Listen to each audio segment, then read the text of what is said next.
We'll do it live. Fuck it. Do it live. I'll write it and we'll do it live. And thing sucks.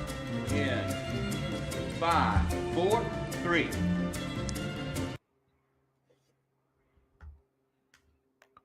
Citizens of the internet, welcome to Politics episode 39. For real this time on a Sunday morning. We got some coffee here. Fresh Colombian ground. We got some hitters.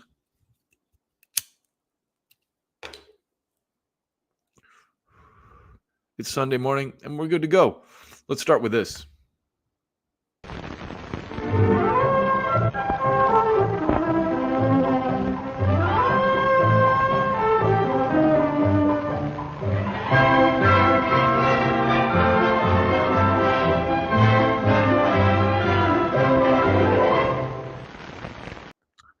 And that, my friends, is American foreign policy in 30 seconds.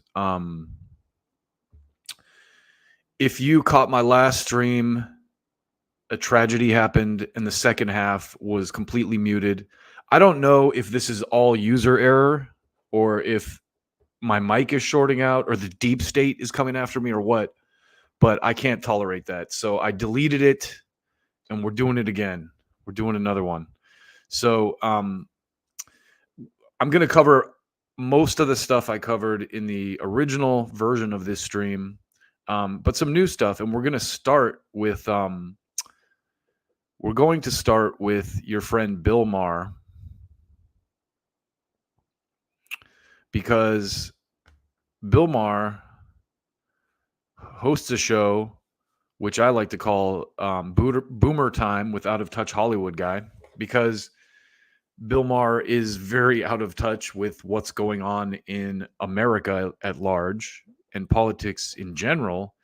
But I like Bill Maher. I think he gets it right in a lot of places where a lot of other kind of left-leaning pundits do not.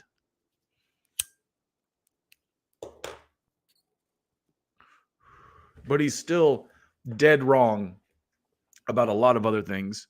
And so recently he did a show with James Carville, okay? And we're going to watch some clips from that.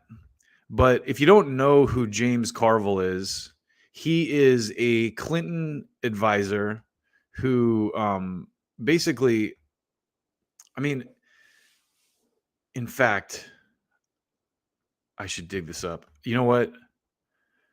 Give me one. I'm slightly unprepared here, but I have this clip I want to show you.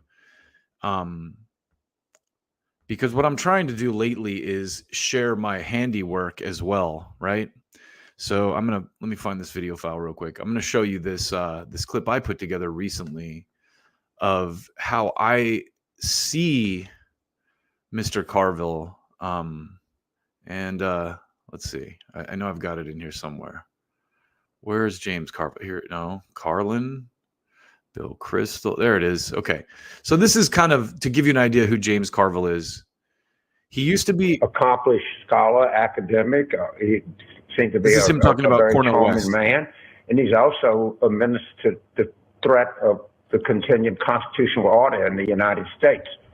And if I say that because look what he's saying that Cornel West is a threat to the constitutional order of the United States. So this is just to give you an idea of how ridiculous this man is. Ralph Nader was directly responsible for the election of George W. Bush, which brought about this horrific Iraq war and this horrific economic downturn we had, among other things.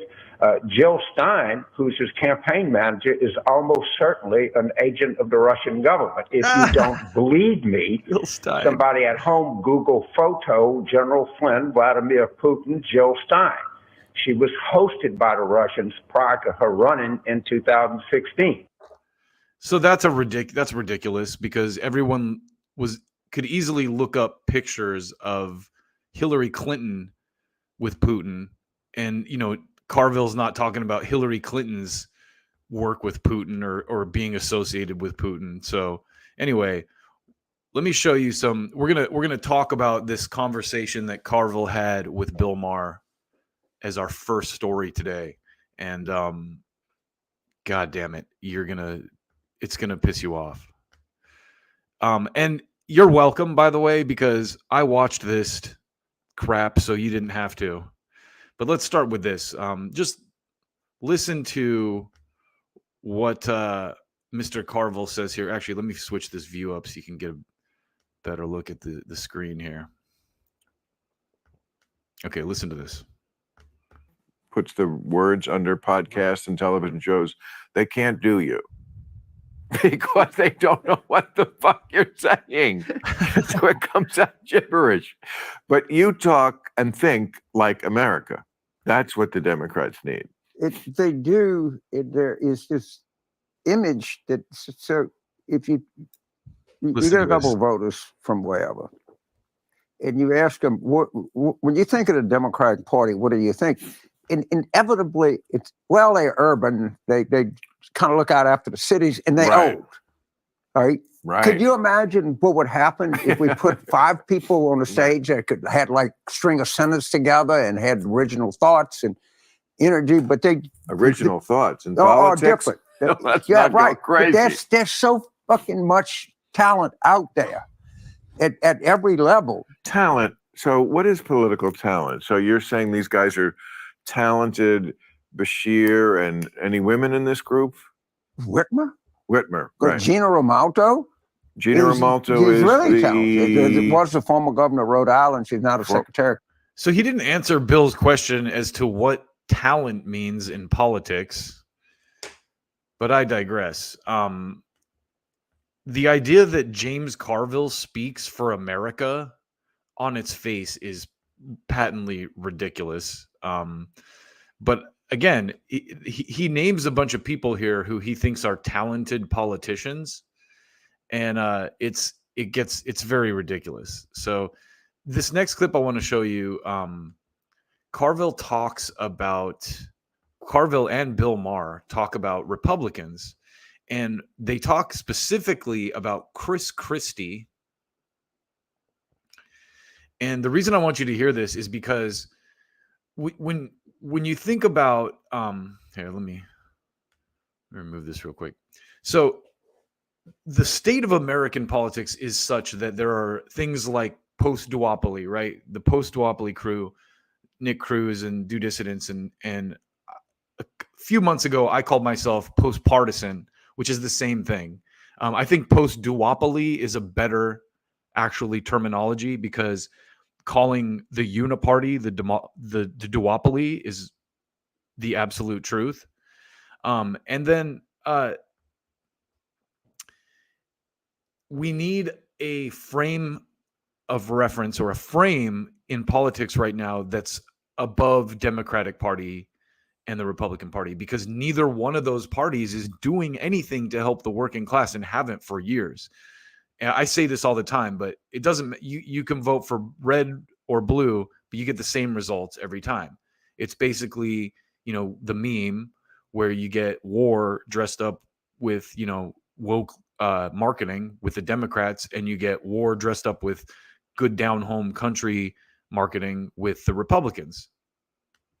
So listen to these guys talking about Chris Christie. And the reason I want you to hear this is because the people like Bill Maher and James Carville don't suffer like normal Americans do. They're wealthy. They're well off. So they don't see the world through the same lens that someone who drives Uber or someone who, works at Amazon sees the world through. And that's why they think people like Chris Christie are okay. So anyway, listen to this real quick and let's talk about it. This Bruce Springsteen thing. Okay, so Chris Christie's been to 150 Bruce Springsteen concerts, obviously a big fan. And there was just an article, I guess, in the paper that said, finally, maybe Bruce is sort of stopping from just completely freezing him out. I saw that. He wouldn't talk. So liberals are so deranged by Trump that they're willing to accept someone like Chris Christie, who is such a petty asshole. I don't know if you remember this. Rachel Maddow covered endlessly how he shut down this bridge to spite the governor of another state. I don't remember the whole story. I just remember thinking Chris Christie is a piece of crap. Anyway, listen. I saw that. Just my point of view, but I feel like Bruce Springsteen shouldn't have done that. Like, when Chris was on the show last time, I called him and we laughed about it. I said, "You're what I call a as good as it gets Republican." And this country should get the fuck over itself and realize it's a big place with lots of people that don't think like you. And you can't hate everybody who's not just completely on your page. So I completely agree with this. And I think this is one of those things where Bill Maher is on point about this. But then if you listen to the rest of this conversation, it doesn't follow that same mentality. It's not going to get a lot better than Chris Christie as Republicans go. The things we don't like about Republicans, and to hate those kind of people where, no, I will not be your friend. I will not talk to you. Maybe it would get better by being friends with people like that. Yeah, I've done events with him. He's come out. He's a personal. People don't. There's something people don't realize. But he's not a monster who he could play one Right. in But like a movie. But Connecticut does not have a culture. Okay, I'm serious. He's not a monster. Again, who's a monster? That's the thing. The idea that Marjorie Taylor Greene or Donald Trump or Matt Gaetz or any of these, or Lauren Boebert or any of these insurgents on the right that are populists are monsters is a complete construct of the media. And a person like Bill Maher doesn't read outside of his own personal media bubble, so he doesn't ever get that. New Jersey actually has a culture. Like Bruce Springsteen is too. I mean, he's like a cultural icon. And yes. So they make a point here that there's a culture in states like New Jersey and Louisiana, which is true. I think there is. Connecticut is a bunch of rich people from like New York and other states in the surrounding area. So I can understand why it doesn't have a culture. It has, a bunch of rich white people. They go to the shore. They don't go to Cape Cod. They don't go to Miami. We went to the shore. This is my upbringing. And they actually have a culture. They have iconic things. Yes. And we say water. And for some reason they think that's pronouncing it wrong. I don't understand that. Okay, I have no idea what Bill Maher's talking about there. But I think the point I wanted to show, the reason I wanted to show you this is because they're talking about how Bill Maher's talking about having these private conversations with Chris Christie.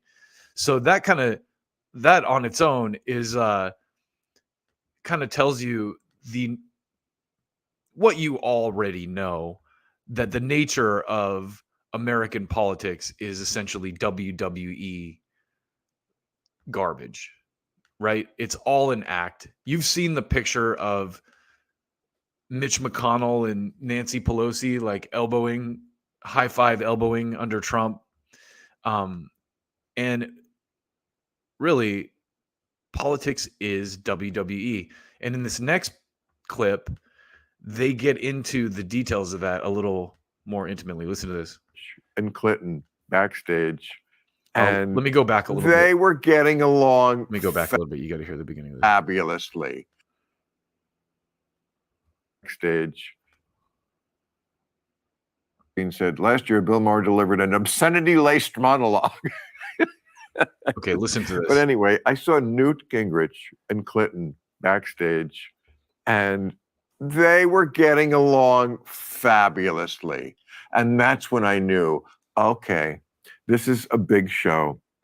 I remember that so vividly, seeing them in the wings, talking, laughing. You could tell just by the eye contact, they didn't hate each other.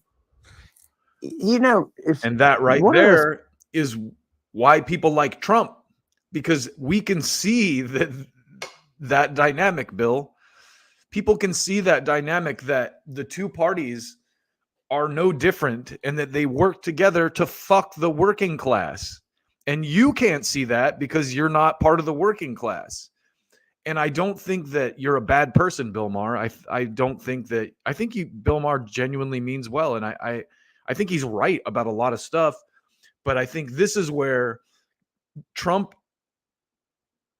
people like Bill Maher and James Carville have blinders about someone like Trump, because people don't love, a lot of the people that love Trump don't love Trump because, they're part of some cult or they're racist or whatever. They love Trump because he's an outsider who's shaking up the political class, and all these people that you just described working together behind the scenes to fuck Americans.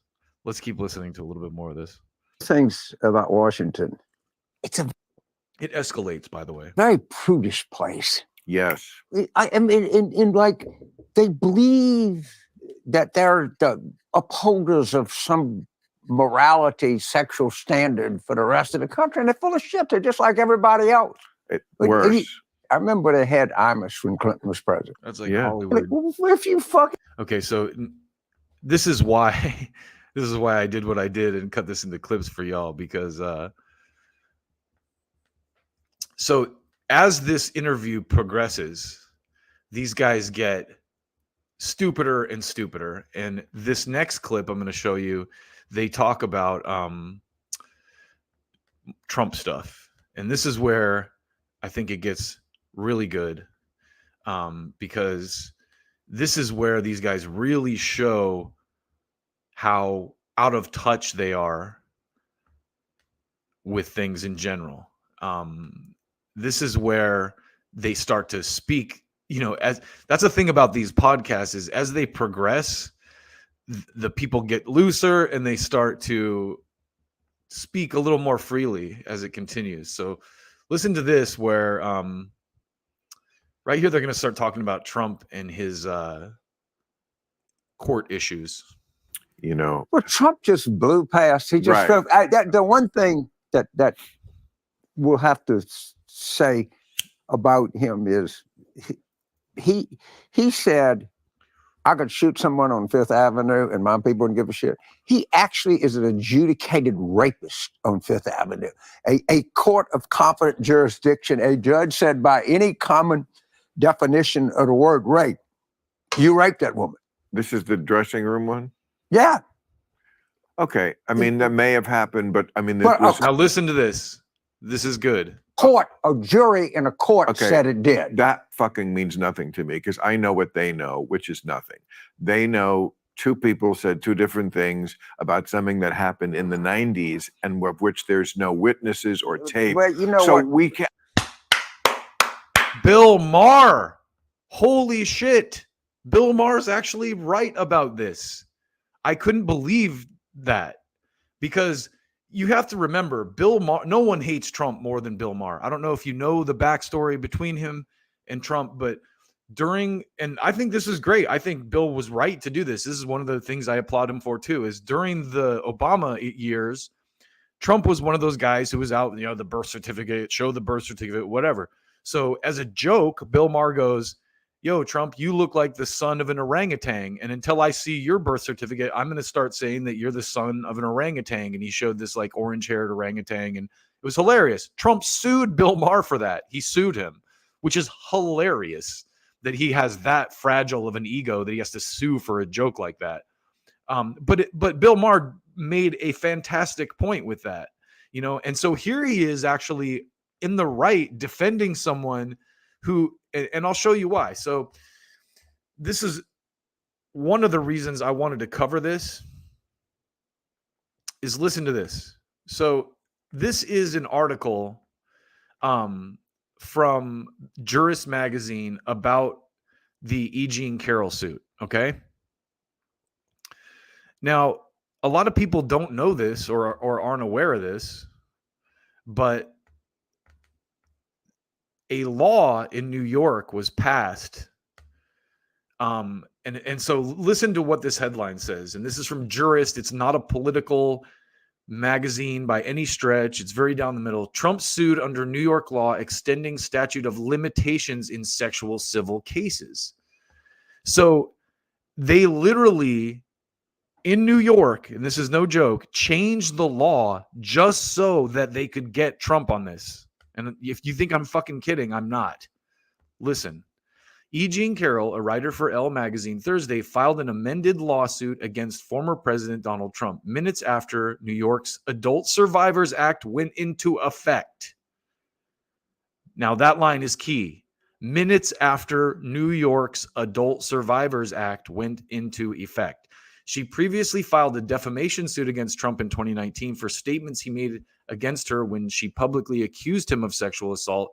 In this amended lawsuit, Carroll sues Trump for battery regarding the alleged rape in 1995 and defamation regarding the alleged false and degrading statements he made against Carroll on social media and in the press in years following her claim that he raped her. So this is telling you in clear legal language what happened. They literally changed a law so that they could go after Trump for rape. And Carville, totally believes it. So let's keep going on this, right? So Carroll brings civil action under the act against Trump for her alleged rape committed by Trump in a New York City department store dressing room in 1995. The complaint, Carroll stated that she did not report the rape at the time because she feared Trump would ruin her life and livelihood if she did.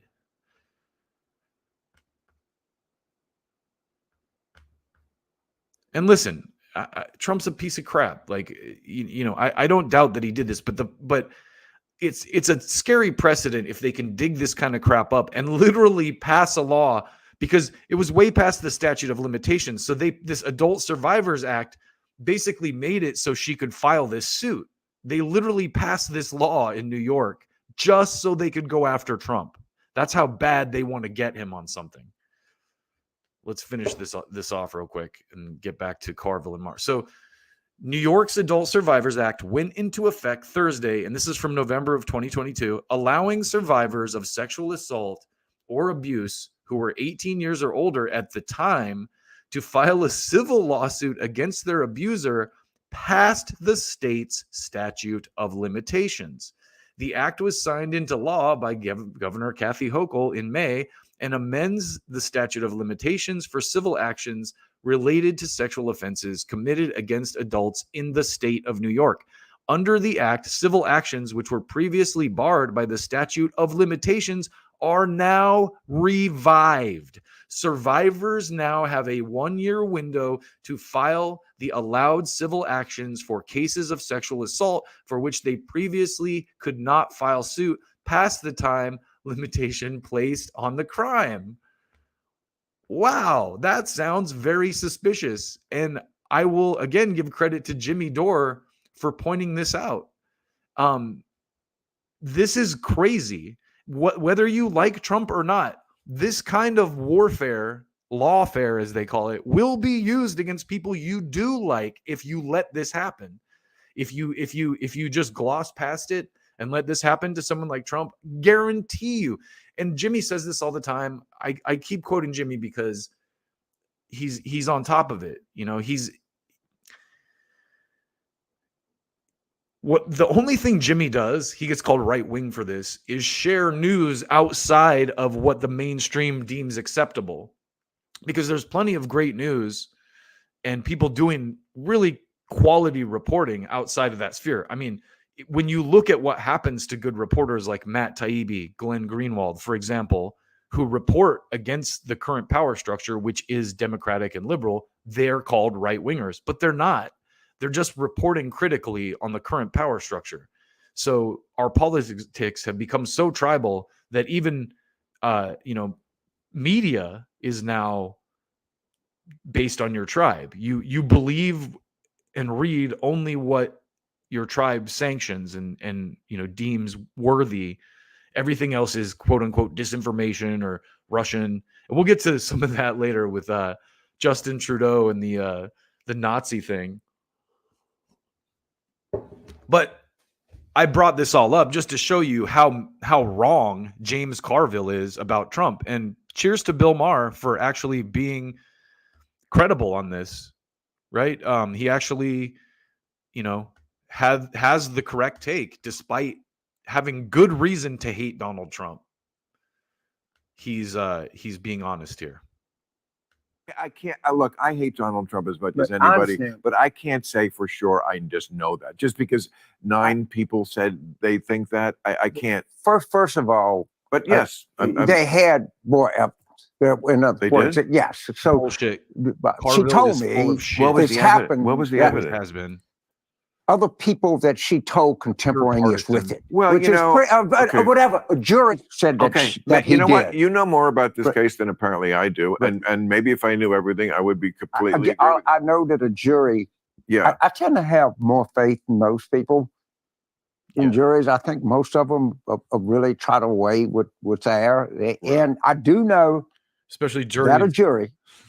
that But now I'm Run going on to the get too law that a technical here. But by a handpicked preponderance of the Democratic evidence, right. it's a little bit of a different standard in a criminal case. It's beyond a reasonable Yeah, doubt. I'm admitting I don't. Right. I didn't know that there was like evidence. I just thought Right. it was he No. said, she there is said. no So evidence. okay, so but like the way he has been able to have the hush money, he's got a porn star, a rape. I grab pussies. Like when you're a celebrity, they let you do it.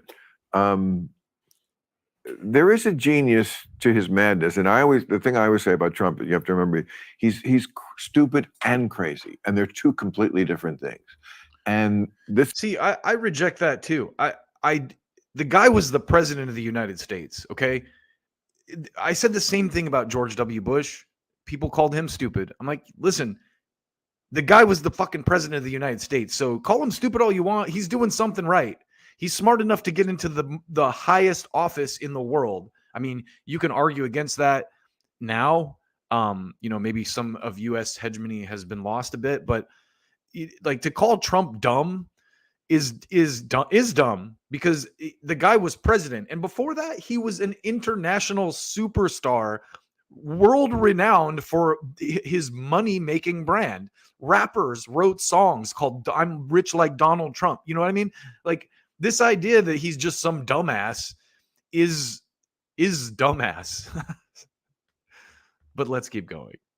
this is like the crazy part is works for him because he's without a mechanism to edit or See, I think what these people don't get is they live in politics 1.0 where people like Newt Gingrich and Bill Clinton had to pretend that they were pious even though they were fucking their aides. Newt Gingrich, after Clinton's thing, ended up like cheating on his cancer-stricken wife and marrying one of his aides. Republican and Democrat, they both have sexual proclivities. Someone like Trump, just because he came from outside the political sphere, didn't give a shit that you knew about it. People already knew about it. He was written about in the tabloids all the time. So these guys still live in politics 1.0, where you have to be all pious and quiet about that. Whereas the new generation is kind of like, you know what? Who gives a fuck about, as long as you're not raping or doing anything illegal, who cares what your sexual proclivities are? Enjoy, have sex, do your thing everyone fucks. I've said it before. Everybody likes to fuck. There are asexual people. I'm sorry, asexual people, if I offended you, but if you're not asexual, you like to fuck. Okay. And that's just how humans work. to pull back. So, as my friend Jimmy always says, insanity photographs. You can't take your eyes off him. Obviously, whenever they put him on TV, the ratings go through the roof. And that's why insane people are charismatic. You can't look away. So when he does all this, I mean, not just sexual stuff, but certainly the sexual stuff, it's like, I'm going to own. No one else in the world would even think of this as a strategy. And he has no strategy. It's just what he feels. He's all id. But to own that, to own being this kind of guy, and half the country likes it. Or at least it's not a deal breaker because they feel like it's honest. At least he's honest. He says what he thinks. As Right? abhorrent, yeah. He doesn't have to. And Well, they when really you like is he tells you it's okay if you hate other people. And he validates what that guy says. I like because he says what I think. Well, he plays on the fact that his people think that your people hate them and look down on them and see them as deplorables. And they do. They do. I mean, I think they take. You know, there's some truth to that. Oh, there's a lot of truth to that. And I'm as good a Democrat Yes, as you the next are. person. But you hear this shit. So I don't know if we ever talked about this before, but the best example I've ever seen was in early 2020, before the pandemic. LSU played Clemson in the Superdome in New Orleans for the next. We're going to go to the next clip now, because this is why I did this. James Carville rambles about stupid, irrelevant shit a lot, so we're gonna cut that out.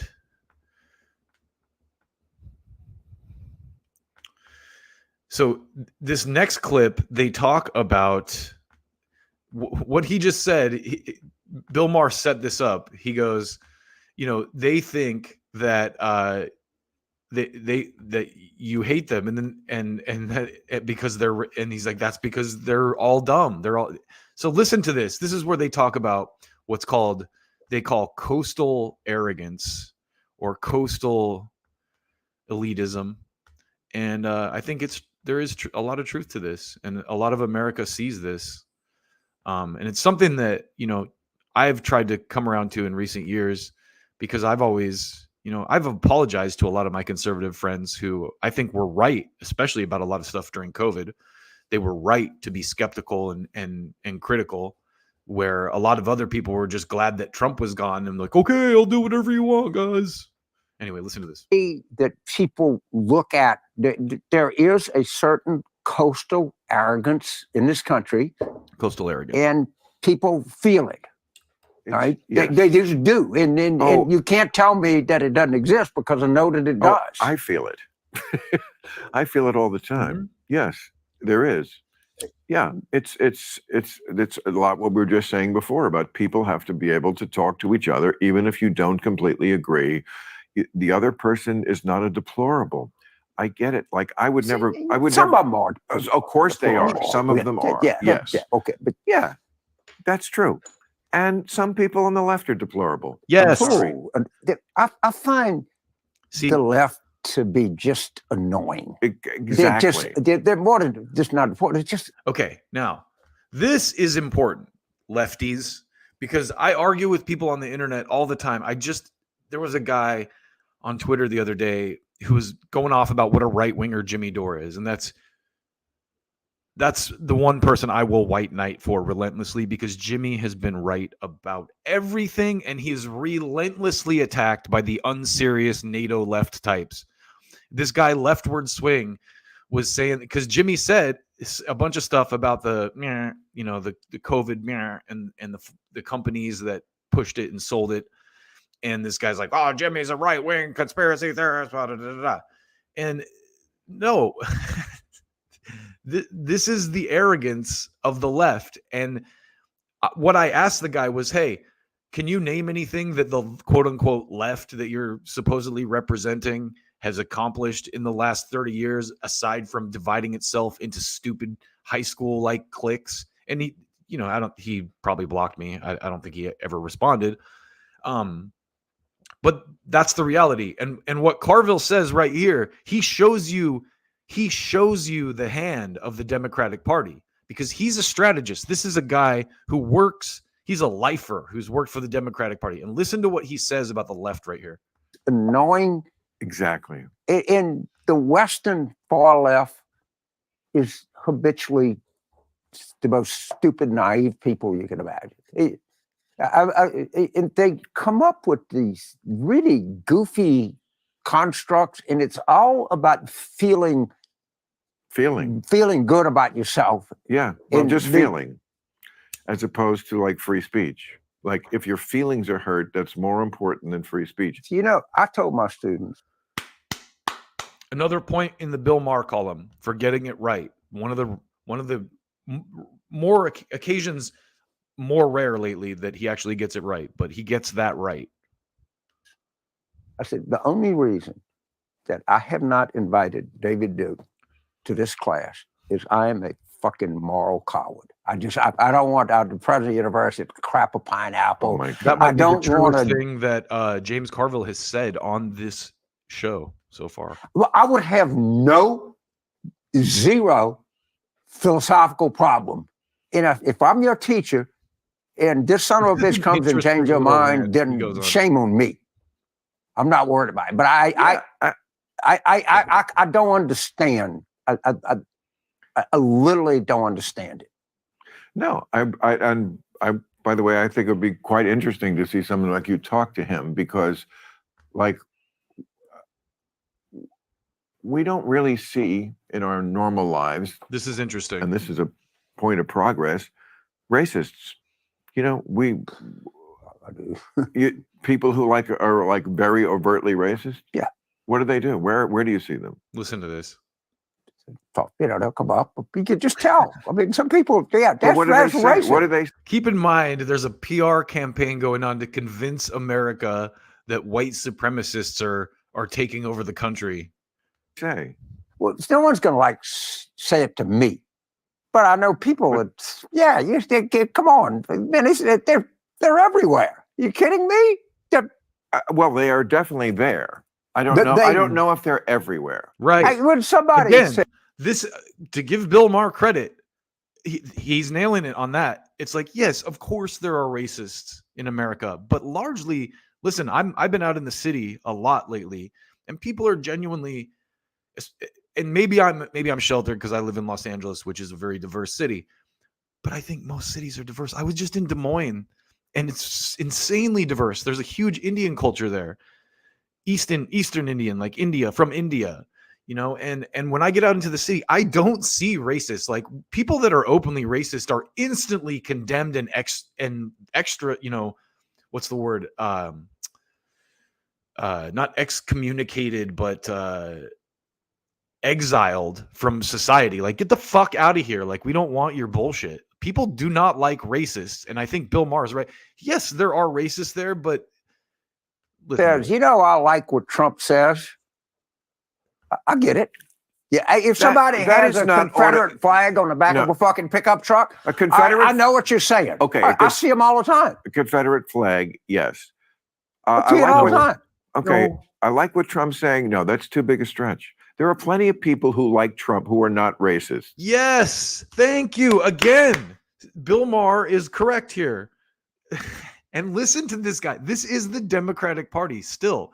This guy might act like he's not like a thought leader in this party, but he is. He just said people who like what Trump says are racists. How do you connect that in your mind? Yes, a lot of people who like the statement is not all Republicans are racist, but all racists are Republicans. I would even disagree with that. But sure, could you find racist Trump supporters? Of course you can. You can find racist Biden supporters. You can find racist supporters of any politician if you want. Anyway, let's keep going. You think of course I'm not going to. You're not going to trap me into saying every person that likes Trump is a racist. But let me put it this way: not all Trump people are racist, but all racists are Trump people. That's true. Okay, that's not true. So I'm going to be so stupid, but you have a certain level of comfort. He's doing better with minorities because they can see what's going on. Because people who work for a living, or you know, people who are minorities, get fucked with by the police and the law all the time. So watching Trump getting fucked with by the police and the law, like we just showed you, makes him more relatable to the people that you are telling. Anyway, I'll shut up. Think about it. So you're a black guy. Listen to this. You work at a tire repair shop in Gulfport, Mississippi. Okay. And if anyone has their finger on the pulse of a black people, it's got to be James Carville, right? Smoke weed, convince a woman, watch a football game, scratch your ass, and you got all these preachy people telling you what you should do, and people don't like preachy people. They don't want to be told that they're immoral. That is correct. And listen to the dissonance of these guys who just 5 minutes ago were telling you that all Trump supporters are racists, and the deplorables and the people who vote for Trump are dumb. And now they're like, oh, people don't like preachy people. He's basically admitting why people hate him, and he doesn't even see the connection there. Of the fact that you like to smoke dope and Yes, I watch like them all to smoke dope, football James Carville. games. Yeah, and there's definitely a feeling in the country that the Republicans are the daddy party, and the Democrats are the mommy party. For some good reason, Right. Democrats certainly are more the party of compassion, and Good. that you very often associate more with your mother than your father. And fathers are the party of discipline. We did an editorial about this once. I think it was pretty funny about. Like the Republicans are really the deadbeat dad party because they're supposed to like.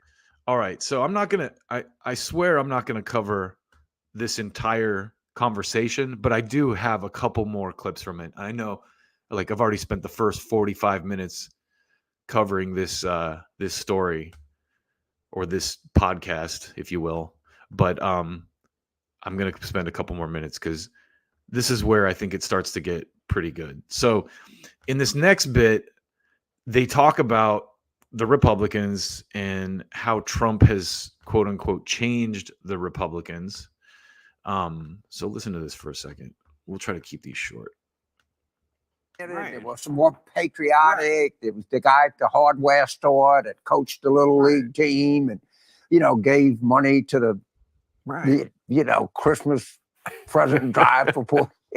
If Trump just blew that whole thing up, how does it not?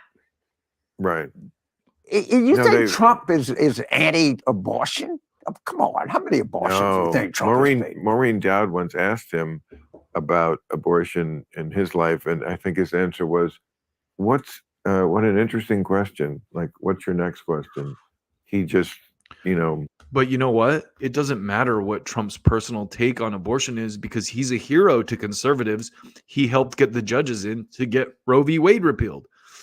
So that's an issue that the Democrats have run on for years, and the Republicans largely just won. They won that battle. Say whatever you want about it, but that's a goal they've had for a long time that they've achieved. And I mean, I don't like it, but what are you going to do?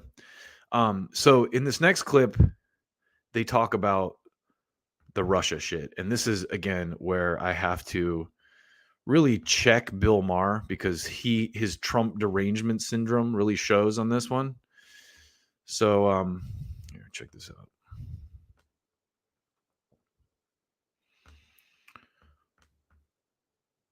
This is where we're going to have to check Bill Maher.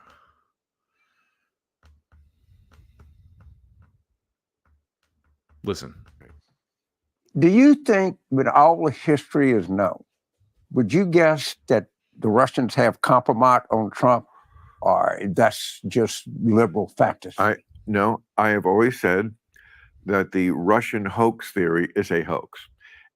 Plainly, there was Russian hoax theory is a hoax. Something going on between Russia and Trump. It was not perhaps, first of all, I always thought Mueller blew it. He could have completely done it differently. Totally. They got a guy who was past his prime, and boy, he was too by the book, and history could have been very different. But okay, but yes, I mean, but I would go if you gave me 3-1 odds in their records, and I can prove. I would be surprised there's a P tape. No, I'm sure. I don't think I didn't even catch that before. I wouldn't be surprised if there is a P tape. This is the fucking world these people still live in after everything. Well, yeah, I don't know. We're going to go into the absolutely right. But it's not great. No, of course not. But here's what we do know about Russia. It's like there's a few things we do know. I don't think it's a giant mystery. I think we know what it was. Yes. First of all, his campaign manager was sharing campaign information with a GRU agent. Okay, that's a real thing. That Kalimnik dude. Okay, that's a real thing. And he's said what we heard him say publicly. Russia. Okay.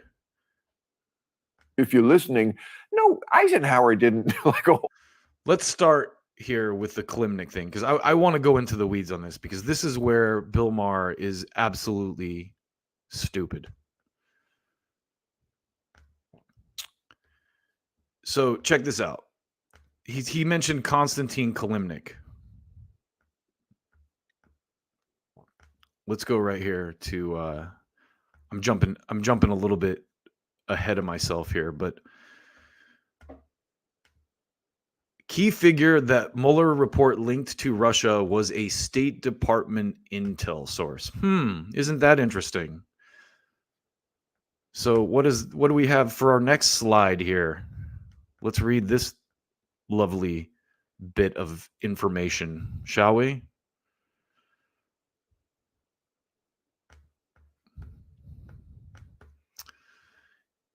In a key finding of the Mueller report, Ukrainian businessman,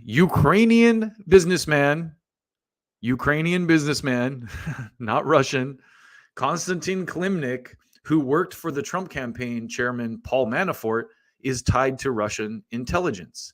But hundreds of pages of government documents, which special counsel Robert Mueller possessed since 2018, describe Kalimnik as a sensitive intelligence source for the U.S. State Department who informed on Ukrainian and Russian matters. Did you hear that?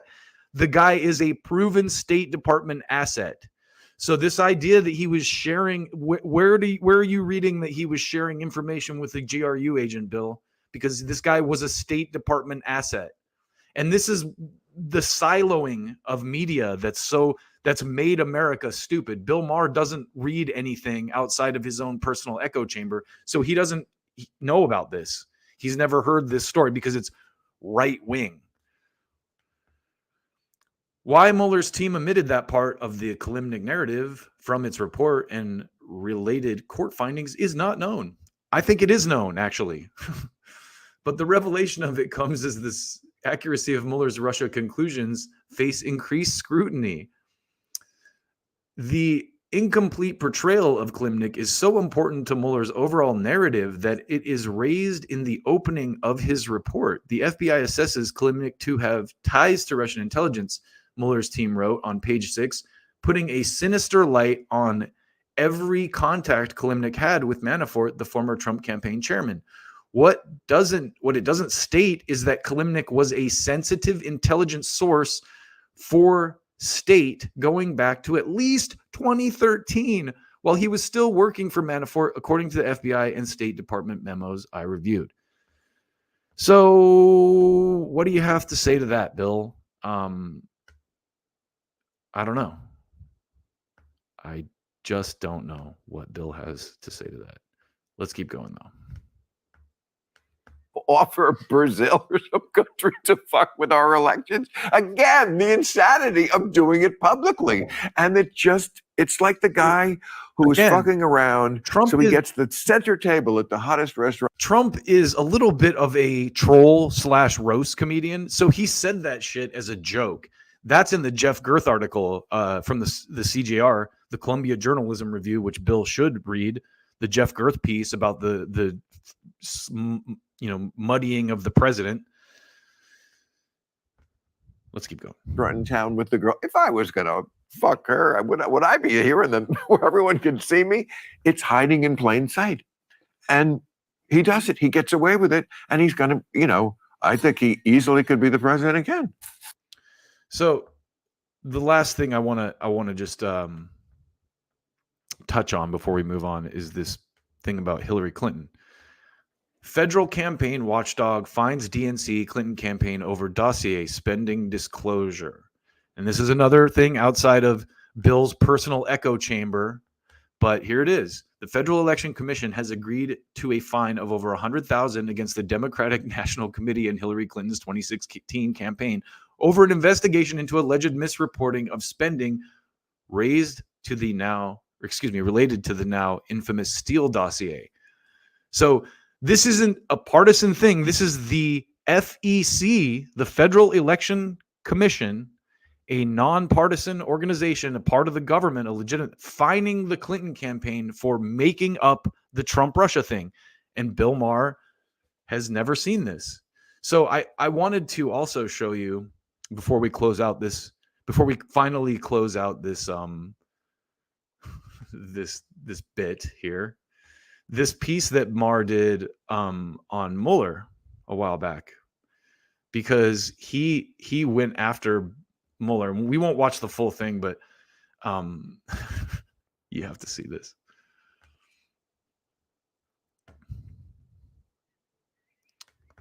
So, you know, one of Bill Maher's real-time new rules, he did a thing about Robert Mueller. Check this out. We'll watch just a couple minutes of it.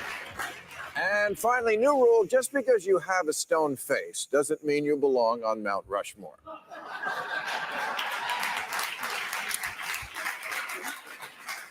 For over 2 years, America has had a crazy person in the White House, and for over 2 years, the Democrats have done fuck all about it because they were waiting for Mueller. We all sat around waiting for prosecutor Jesus to turn in his big report. And he came back with, ask someone else. We needed Superman, and we got Clark Kent. Doesn't that look like Keith Olbermann? That looks so much like Keith Olbermann, Clark Kent. I'm going to start calling Keith Olbermann Clark Kent. And you know what that means, right? You know what any Keith Olbermann reference means. That means we got to bring in Keith and ask him how he feels about this. Keith Olbermann, what do you have to say about this revelation that we're going to start calling you Clark Kent? Now, I'll confess that I have licked Joe Biden's dick all the way through since 1975. Now, I'll confess. That. I heart porn star dick. I heart porn star dick. I heart. Thank you, Keith. We appreciate your commentary. So the last thing I want to show you from this James Carville piece here, and then we will get out of it completely. I'm sorry I spent so much time on it, but I just had to break this down. Is just them, after all that they said about, you know, deplorables and kind of like the need to talk to each other. Listen to this last bit of garbage that James Carville and Bill Maher spout.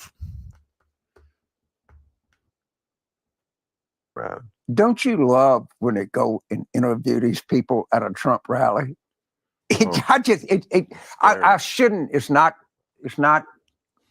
a way that a human being should feel. Right. But there's some, because they find the craziest, wackiest person they can interview, like they did with that Pumbaa guy from January 6th, and put them on TV. So it looks like it's all just nutbags. It's amusing. And of course, they have somebody with, hey, like, Trump, grab my pussy, and you look at it, and ain't nobody in the world want to get within a mile of your pussy. Don't worry. Nobody's going to grab that. If they get through the fat wrinkle to get to it, they wouldn't even know. I feel like the people who listen to James Carville, supermodel, talking shit about ugly Trump supporters. Wow. I mean, come on, James. I wear a hat to cover my bald Nosferatu looking ass. I'm at least, you know, self-aware enough to know that I have no room to criticize anyone's looks. Go to the rallies are the worst.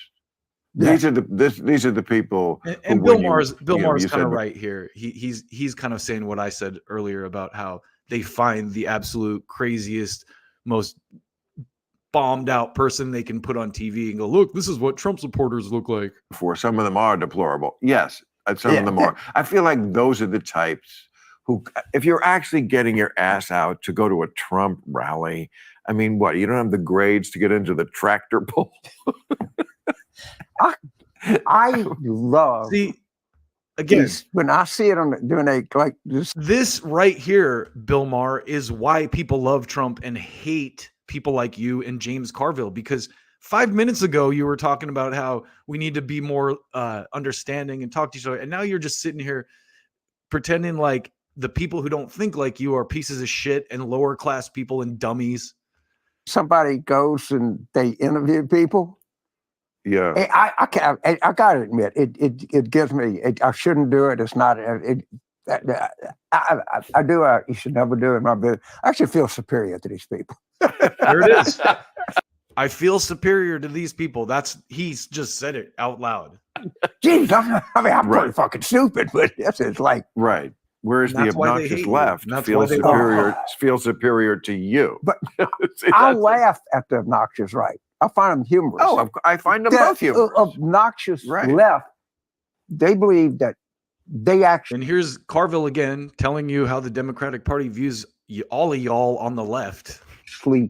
want Trump to win re-election because they've always believed, the German communists would march in the streets of Berlin and to say, the worse, the better. After Hitler, us.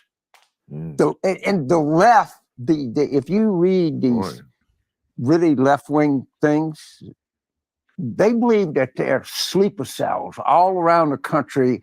And once they're exposed to the real thing, to, real distribution and state ownership, they're going to rise up and working people are going to seize the proletariat. My favorite thing in all of politics is the dictatorship of the proletariat. This is what? Is it communists that left wing back in the 19th century called it the dictatorship of the proletariat.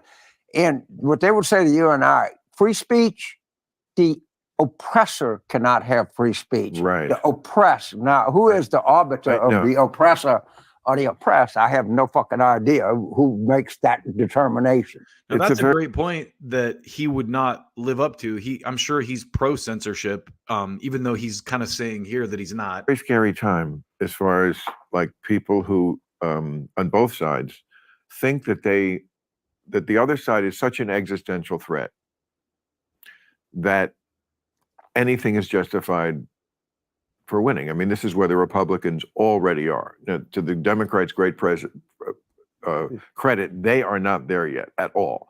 The Republicans are the only ones who Bill think Maher is these way people off there. There was literally an article in Time magazine about how the literal fixing of the last election by corporate powers, like how they all worked together to make sure that Biden got in and Trump was out.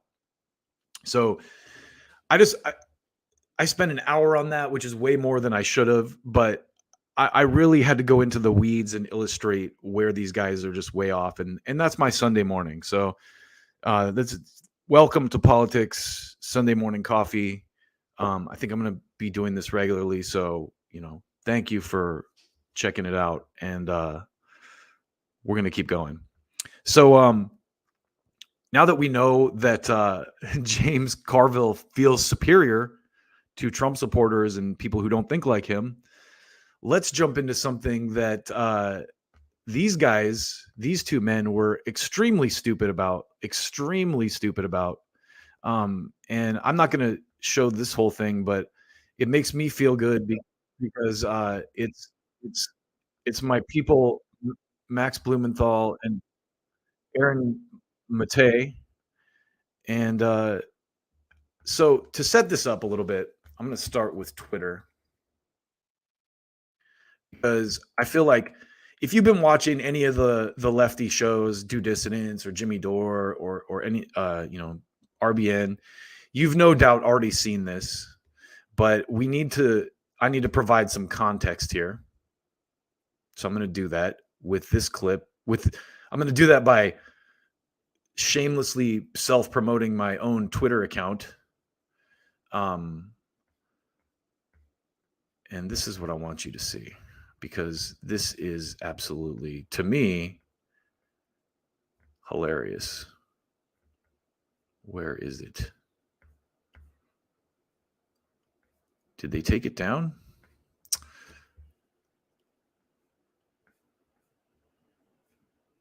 Oh, here it is. Okay.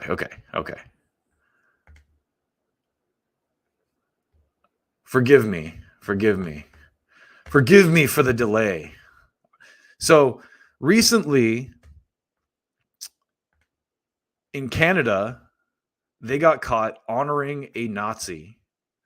Okay. And I don't know if you saw this or not, but basically the Canadian Parliament honored this guy because he valiantly fought the Russians. But what they neglected to say is that he fought on the side of Hitler's Nazi Germany.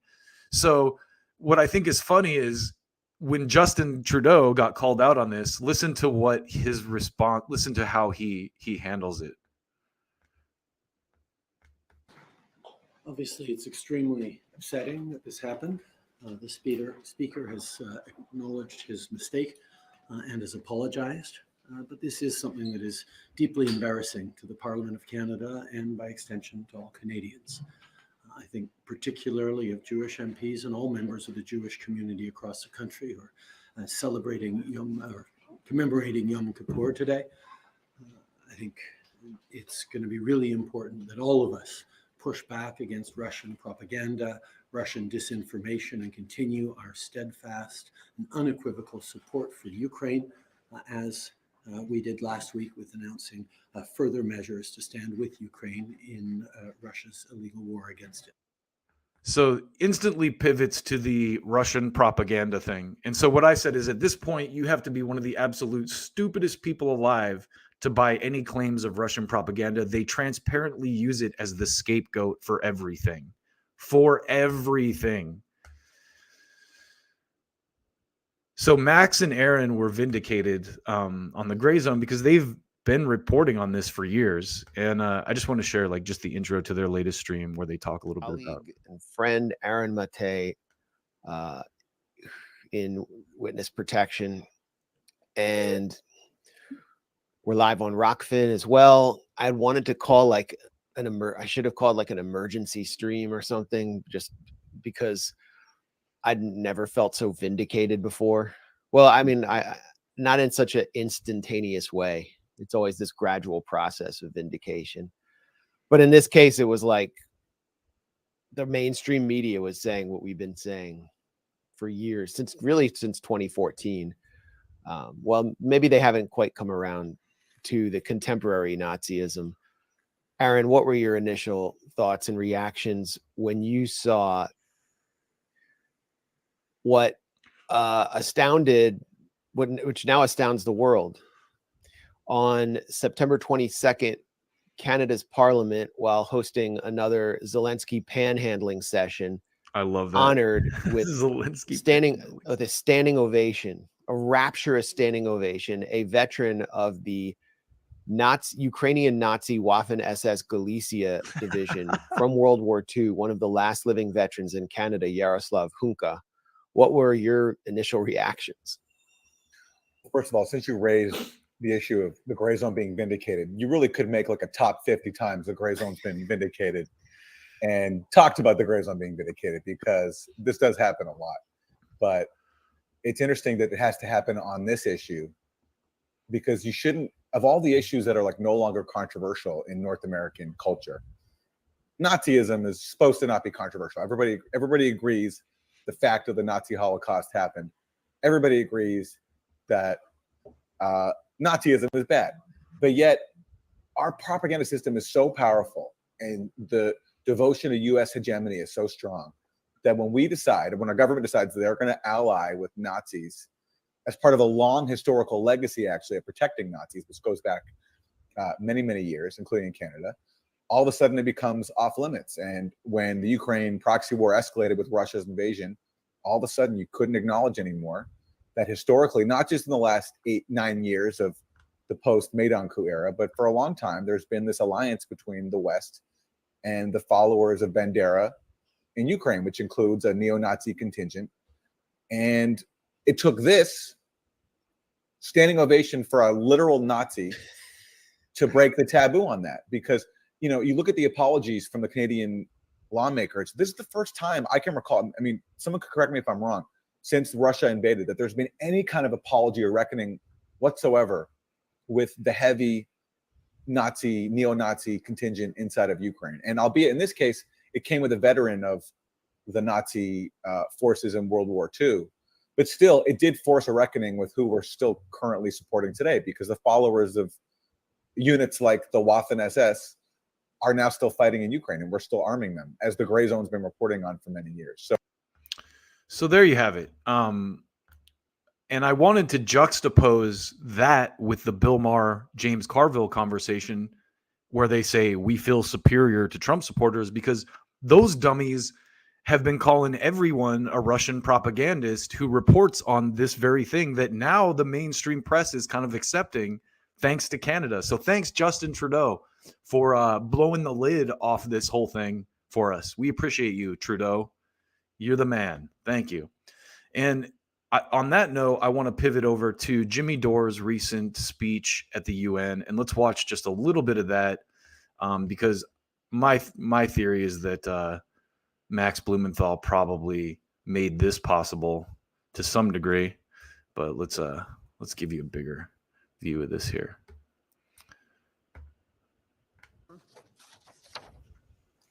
Greetings, Mr. President, distinguished members of the council. I'm here to speak today about the attack on the Nord Stream pipeline that took place 1 year ago on September 26, 2022. 4 explosions ruptured the Nord Stream 1 and 2 pipelines that carried natural gas from Russia to Europe. It was the biggest act of industrial sabotage in human history, severing the main artery for energy from Russia to Germany, cheap energy that was critical to maintaining Germany's industrial base. We have heard every cocktail and ridiculous theory on how this happened. Now, you don't need to be a genius investigative reporter to figure out who was the culprit of the Nord Stream attack.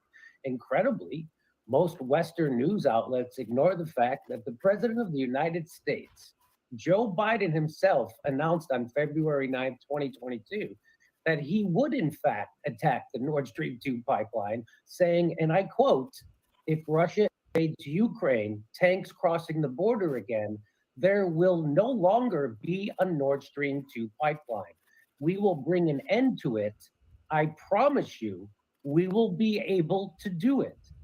Even with that pre-admission of guilt from the President of the United States, most of the Western press remained baffled as to who could have pulled off the greatest act of eco-terrorism in history. But luckily, we don't have to rely on my interpretation of President Biden's clear threat to attack the pipelines. We actually have Seymour Hersh, a genius investigative reporter with impeccable reputation and credentials, who reported that in June of 2022, United States Navy divers operating under the cover of a widely publicized summer NATO exercise known as Baltops 22 planted the remotely triggered explosives that 3 months later destroyed 3 of the 4 Nord Stream pipelines. So I'm going to stop there, but I'm going to make the point that, first of all, Jimmy Dore doing a better job of journalism than the literally entire Western press. And I'm not just the USA, but Europe too. And that tells you something. Russell Brand talked about the Trusted News Initiative and all these measures to, help the legacy press nail down social media so that alternative viewpoints can't get through. And here you have guys like Max and Aaron and Jimmy. I mean, Jimmy's not even a journalist, but he's elevating voices like Max's and Aaron's. And again, right here, doing better journalism than the entire Western press, speaking to the UN, clearly outlining the case for the Nord Stream bombing in a way that the press seems to kind of just blissfully be ignoring. And now with the Ukrainian Nazi thing coming out and basically the lid being blown off of it, how can Bill Maher and James Carville sit there and go like, we're superior to people who don't think like us? No, you guys are every bit as dumb and uncritical. You just live in your own tribal echo chamber where you're right and everyone else is wrong. And frankly, I used to live in that echo chamber too. So I understand it, and it's a new time and we have to get outside of that. Really. That's the point of all this. And, on that note, I want to share something that I made a little while back. And it's a remix of Max Blumenthal doing a speech at the UN. And since Jimmy did a speech at the UN, I just thought I'd share this real quick as an aside while I take a quick coffee break. So listen to this. Washington prioritized unrestrained funding for a proxy war with a nuclear power in a foreign land while our domestic infrastructure falls apart before our eyes, exposes a disturbing dynamic at the heart of the Ukraine conflict. an international Ponzi scheme that enables Western elites to seize hard-earned wealth from the hands of average U.S. citizens and funnel it into the coffers of a foreign government. Indeed, military cemeteries in Ukraine are expanding almost as rapidly as the Northern Virginia McMansions and beachfront estates of executives from Lockheed Martin, Raytheon, and assorted Beltway contractors benefiting from the second highest level of military spending since World War II. These are the real winners of the Ukraine proxy war. These are the real winners of the Ukraine proxy war. The Biden administration not only knows that it cannot track the weapons it's shipping to Ukraine, it knows that it is escalating a proxy war against the world's largest nuclear power and daring it to respond in kind. A soldier complained this month to Vice News, "We don't know what Zelensky's plans are, but, quote, it looks like the extermination of its own population, like of the combat-ready and working-age population. That's it." Indeed, military cemeteries in Ukraine are expanding almost as rapidly as the Northern Virginia McMansions and beachfront estates of executives from Lockheed Martin, Raytheon, and assorted Beltway contractors benefiting from the second highest level of military spending since World War II. These are the real winners of the Ukraine proxy war. These are the real winners of the Ukraine proxy war. Senator Lindsey Graham has offered a much more grim and more on-the-mark rationale for supplying Ukraine with billions in weapons. As the senator boasted during a recent visit with Zelensky in Kiev, the Russians are dying. It's the best money we've ever spent. And Graham has also said that Americans are ready to fight this war down to the last Ukrainian. So while military-age Ukrainian men are ripped off the streets by military police and sent to the front lines, the financially and politically connected architects of this proxy war are planning to walk through the revolving door to reap unimaginable profits. Military cemeteries in Ukraine are expanding almost as rapidly as the Northern Virginia McMansions and beachfront estates of executives from Lockheed Martin, Raytheon, and assorted Beltway contractors benefiting from the second highest level of military spending since World War II. These are the real winners of the Ukraine proxy war. These are the real winners of the Ukraine proxy war, to reap unimaginable profits once their time in the Biden administration is over. For them, a negotiated settlement to this territorial dispute means an end to the cash cow of close to $150 billion in U.S. aid to Ukraine. These are the real winners of the Ukraine proxy war. These are the real winners of the Ukraine proxy war. These are the real winners of the Ukraine proxy war.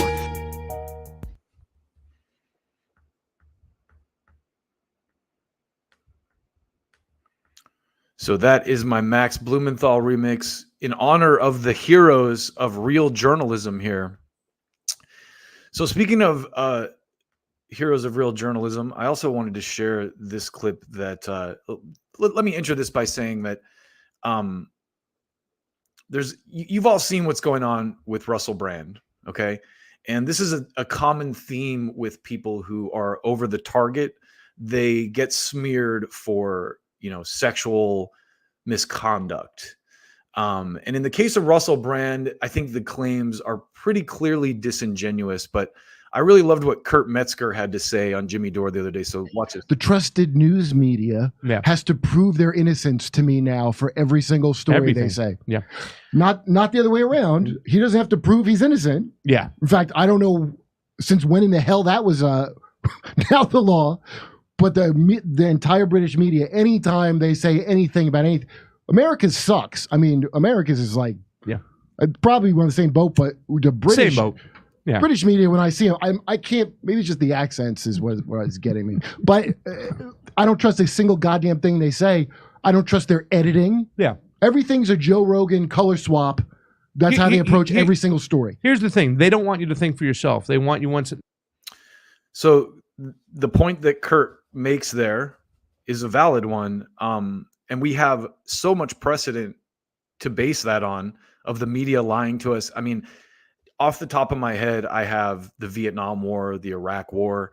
And even I always call this out, but when the New York Times smeared Cenk Uygur, when he talked to David Duke, David Duke famously said, "I'm not a racist." And Cenk Uygur, if you know anything about Cenk Uygur, goes, "Of course you're not," sarcastically. And the New York Times printed that, and in black and white, "I'm not a racist. Of course you're not."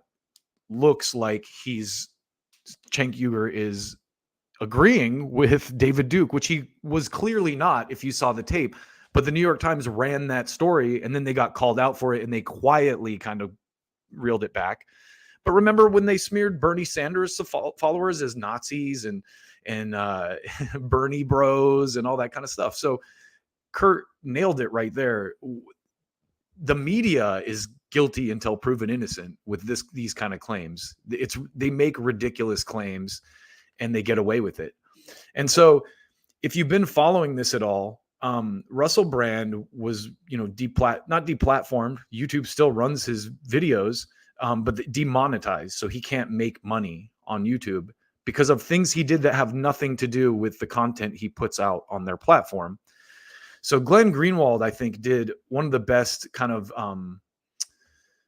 summaries of what's going on with Rumble, because Rumble stood up to the big brother basically and said, hey, no, we're not going to demonetize Russell Brand just because you guys think we should. So here's Glenn. Rumble demanding that they confirm that they will follow in Google's path and cut off Russell Brand's ability to earn a living on the platform. Only the response they got from Rumble was quite different than the one they got from everybody else. And here was that response posted by Chris Pavlovsky. It went very, very viral. Here's what they said, quote, "Today, we received an extremely disturbing letter from a committee chair in the UK Parliament. While Rumble obviously deplores sexual assault, rape, and all serious crimes, and believes that both alleged victims and the accused are entitled to a full and serious investigation, it is vital to note that recent allegations against Russell Brand have nothing to do with content on Rumble's platform." There it is. Just yesterday, YouTube announced that, based solely on these media accusations, it was barring Mr. Brand from monetizing his video content. Rumble stands for very different values. I think that's incredibly important to note, that here Rumble is not just claiming they have different corporate values and political values than YouTube, but anyone can claim that.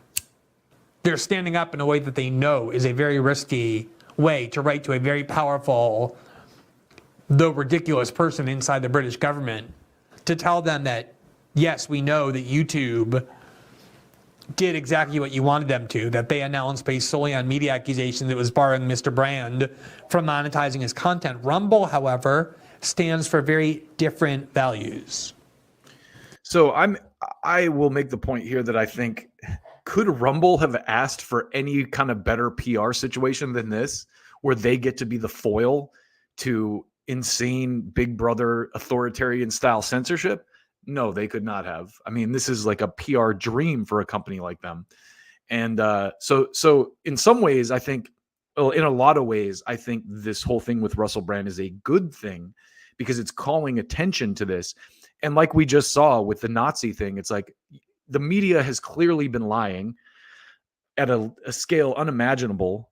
And these alternative media sources, Glenn makes a great point. For a company like Rumble is not at the level that Google is. For them to stand up like this is risky.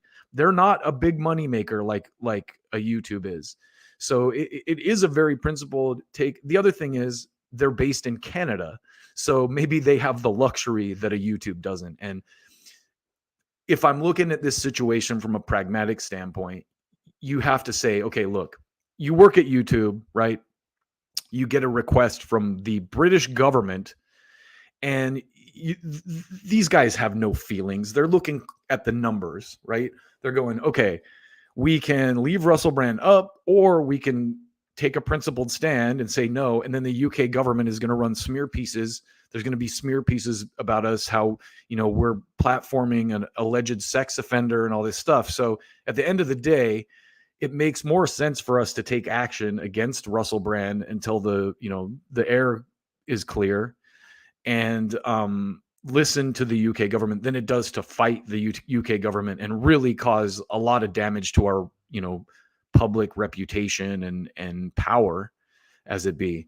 So, I say that just saying I somewhat understand why YouTube did what they did. That doesn't mean I think it's right. I just understand the rationale. Anyway, let's keep listening to Glenn here.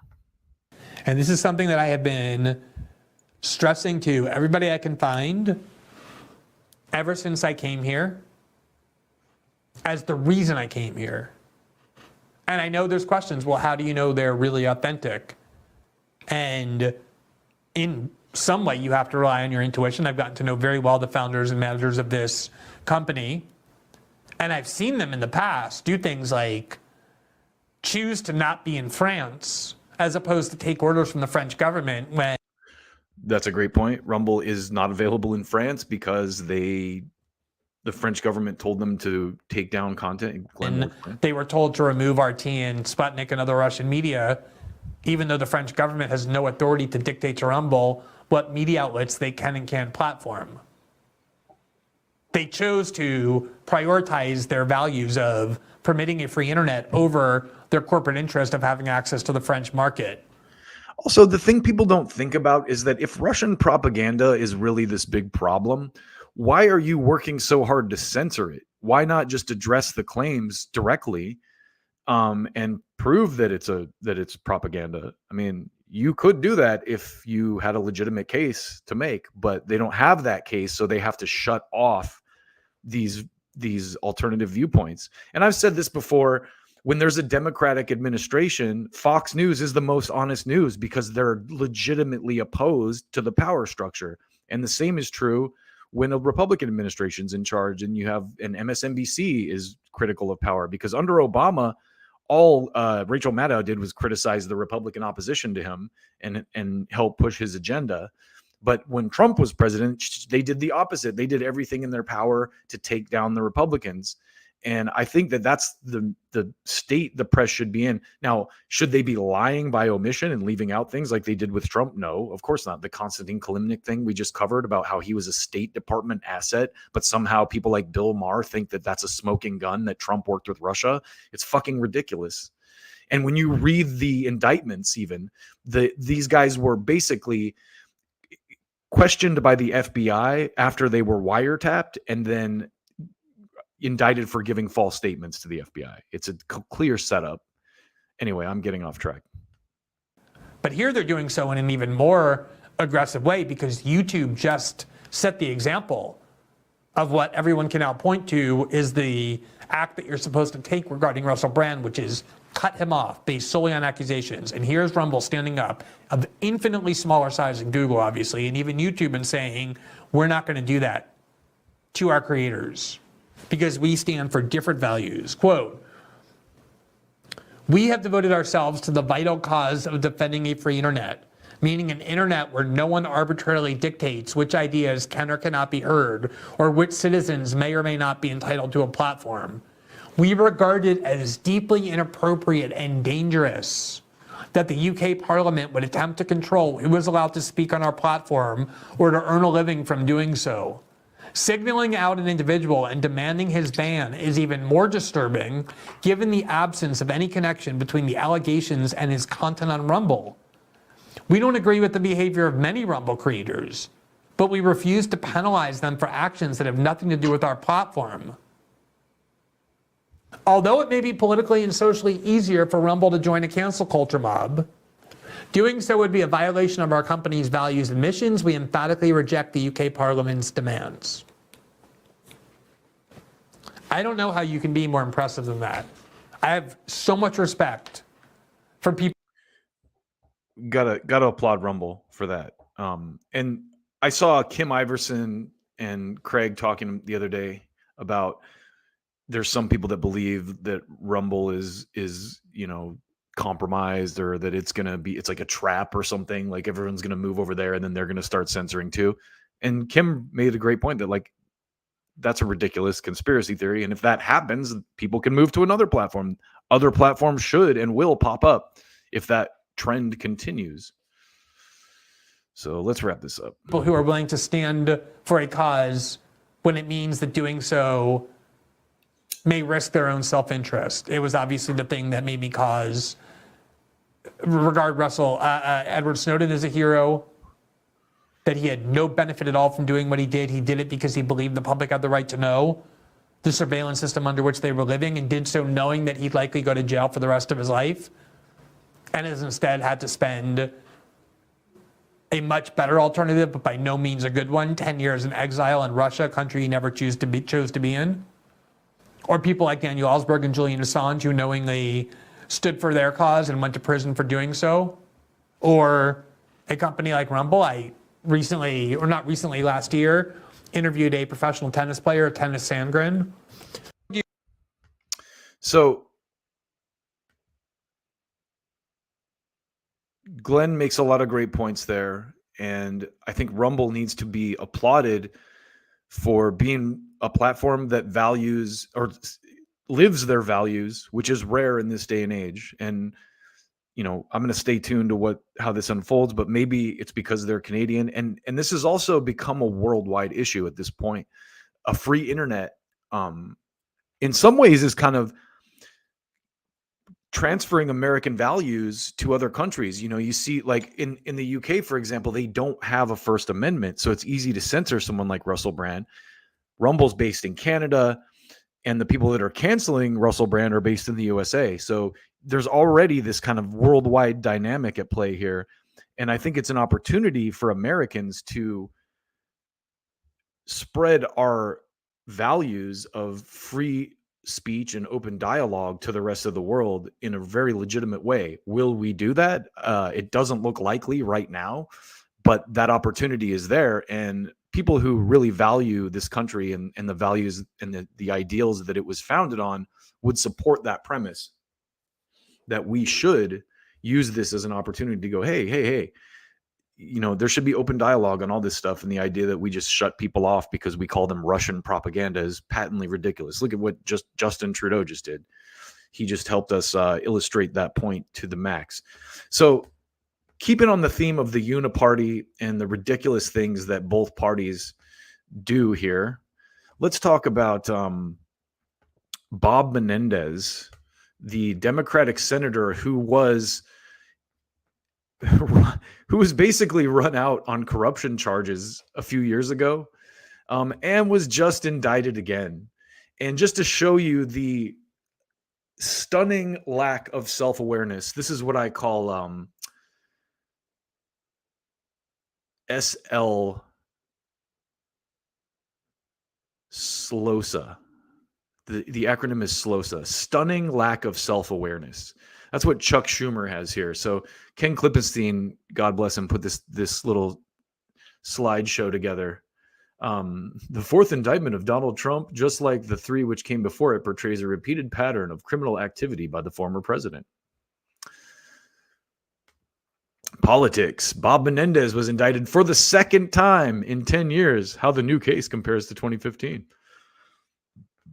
Chuck Schumer says he'll withhold judgment until Menendez is trialed. So, of course, the partisan rancor at work again.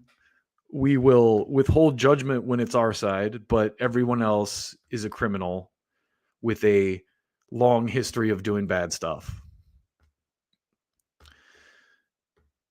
So just another bit of Democratic ignorance I want to touch on before we move on is recently it was reported that Gavin Newsom, who is low-key rumored to be the swap-out presidential nominee for Biden, and actually Carville and Bill Maher talked about this a little bit, about how and Bill Maher went into it's a clip that I didn't kind of save, but they talked about how politics is a show.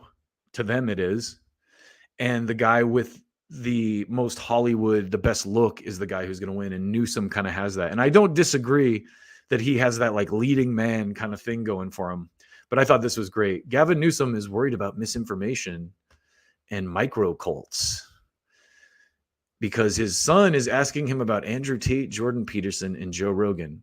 Have you talked to your kids about AI? I had a very serious conversation with my oldest daughter about the chatbots on Snap. I really worry about the misinformation, disinformation about what's happening with our country, but I really worry about these micro cults that my kids are in. I say micro cults because I don't know if there's a better way to describe it. My son is asking me about Andrew Tate, Jordan Peterson, and then immediately he's talking about Joe Rogan, and I'm like, here it is, the pathway. The pathway to what? What, like, where does this bullshit end? Because if Gavin Newsom was a good parent, he would talk to his son and ask his son questions like, hey, what do you like about Joe Rogan? Why do you find Joe Rogan interesting? Not label him as a member of a micro cult. Because if you listen to guys like Jordan Peterson and Andrew Tate talk and, you know, get past the media sandbagging and smearing of them, they do have some good things to say. Jordan Peterson especially has a lot of really like good, valuable things to say. His 12 Rules for Life book is a great book. It's a great, kind of outline for people to live a good life. And there's nothing wrong with that. And yeah, Jordan Peterson says things I disagree with. If you watch Joe Rogan, I should have pulled this clip, but the last time Jordan Peterson was on Joe Rogan, the interview started with them arguing about climate change and Peterson clearly spouting, you know, some ridiculous, oil industry talking points, but Rogan actually calling him out and going like, no, I've read the science and this is a real thing. Now, how we handle it is up for debate, but it's undeniable that the toxic gases that we put out of our vehicles are affect the air. And if you don't believe me, go lock yourself in your garage and run your truck when it doesn't have a catalytic converter on it, you know? But I think there's this temptation by, again, these partisan people to just immediately label anyone through the cult of public opinion, the court of public opinion. Jordan Peterson is such a great example of someone who's been so unfairly demonized. Joe Rogan as well. When you actually, they're like the Howard Sterns of our generation. Howard Stern is widely known for lesbians and fart jokes on the surface, but when you really dig into Howard Stern's show, there was a lot of really interesting and thoughtful social commentary happening and funny stuff too, but very good in-depth conversation about sexuality and just racism and all kinds of stuff on Howard Stern that you would never have kind of gleaned from his surface appearance. And I think the same is true of guys like Joe Rogan and Jordan Peterson. They have this reputation as being these vile, evil people. But when you really dig into what's going on, Joe Rogan show isn't even about Joe Rogan. It's about the guests. I don't listen to Joe Rogan unless he has someone interesting that I want to listen to on the show. You know, it's not about Joe Rogan. So these people clearly don't have any idea what they're talking about. And I think they expose themselves as being intellectually uncurious and just, ridiculous. So we're going to close out today with talk about the homeless, because I've been down in the city lately. Last night, in fact, I was down in Santa Monica and just kind of walking through downtown Santa Monica and just seeing the people sleeping on benches in tents. There was a guy, I'm not even kidding you, with a plugged in television, like having a little party in the Civic Center in Santa Monica. Literally, the guy had a homeless guy with a big screen TV. I don't know what he was running it off, like where he got the power. But the guy had a fucking big screen TV in the middle of the street and a bunch of chairs, and they were all sitting around watching TV in Santa Monica Civic Center. And as a human being walking through that, you can't see that and not be affected by it if you're a human and go like, what are we doing? But I set that up just to show you this recent example of the uniparty working together that Nick Cruz called out. And when Democrats and Republicans work together, which is often, despite what the headline says, they do so to wage class war and expand the police state to go after poor people. And Gavin Newsom is part of this. In a rare alliance, Democrats and Republicans seek legal power to clear homeless camps. Dozens of leaders, mostly from Western states, have asked the Supreme Court to overturn lower court decisions that restrict enforcement against public camping. The obvious solution to this problem is to take a small percentage of our military budget to end homelessness. It would only take around $20 billion. But instead, liberals team up with conservatives to ramp up the police state, because that's what capitalists do. Use violence instead of reason to solve problems. Nick is fucking nailing it. And let's just read this piece of this article. In a surge of legal briefs this week, frustrated leaders from across the political spectrum, including the liberal governor of California and right-wing state legislators in Arizona, charged that homeless encampments were turning their public spaces into pits of squalor, and asked the Supreme Court to revisit lower court decisions that they say have hobbled their ability to bring these camps under control. There is such a fucking Stunning lack of self-awareness here. Slow ass. Stunning lack of SLOSA, sorry. SLOSA. That's my acronym. I'm sticking to it. SLOSA. Stunning lack of self-awareness. At no point do these guys go, hey, why are there so many homeless people? Could it be because COVID ran a bunch, like the COVID restrictions ran a bunch of people out of business and work and totally ruined the economy? No, we need to instead go after homeless people. We don't need to reinvest in the economy. We don't need to do more to help people. We need to violently restrict people from camping in the street that we made homeless. That's where this goes. The urgent pleas come as leaders across the country, and particularly the West, have sought to rebound from the coronavirus pandemic and restore normalcy in cities in more than 24 briefs filed in an appeal of a decision on homeless policies in Southern Oregon town. Officials from nearly every Western state and beyond described desolate scenes related to a proliferation of tent encampments in recent years. They begged the justices to let them remove people from the streets without running afoul of court rulings that have protected the civil rights of homeless individuals. So we need to infringe on the rights of homeless people rather than fix the problem at its root. That is America to the T. We don't ever go at the source of a problem. We just patch it over with some bullshit that makes people money. That's how our health industry works. You don't go to a doctor and he goes, hey, you're getting diabetes. Maybe you should hit the gym. Maybe you should stop eating so much garbage. He goes, here's some fucking pills for diabetes. Patch the fucking hole and keep going. Just pretend that, and that's what we do. We never go at the source of the problem. It's fucking ridiculous and sad because we have the resources to do it, as is clearly illustrated with how much money we're frivolously dumping into Ukraine for a proxy war to, line the pockets again of people who make money from war. All right. Well, I'm getting close to being done with my Sunday morning coffee rant here. We're coming up on 2 hours. So I wanted to continue on this. I wanted to continue on this theme of homelessness by showing some clips from a recent appearance that RFK Jr. did on Theo Vaughn. And as things develop in the kind of presidential politics of things, RFK Jr. is looking a lot more appealing to me. If he does, in fact, run independently of the Democratic Party, I think he has a much better shot of doing damage, maybe not winning, but I don't know. I mean, I think he even has a chance of winning. There is enough money behind him, and his position on Israel is strong enough that he's not going to lack that type of backing in the establishment. I think that is honestly an intelligent political move on his part, because once he gets into office, he can actually forge policy that helps Palestinians. But to run for president, you want the Israel lobby on your side because you're not going to win without it. I mean, Trump won with the Israel lobby. So there you go. RFK is not stupid. And the guy has been a lawyer his whole life. So the other thing I like about RFK is that he knows the guts of policy. He's fought Washington and big corporations for years as a lawyer. So the guy has the wherewithal to actually change things within the system. And I love what he said recently. He said something to the effect of, I'm 10 times the threat Bernie Sanders was.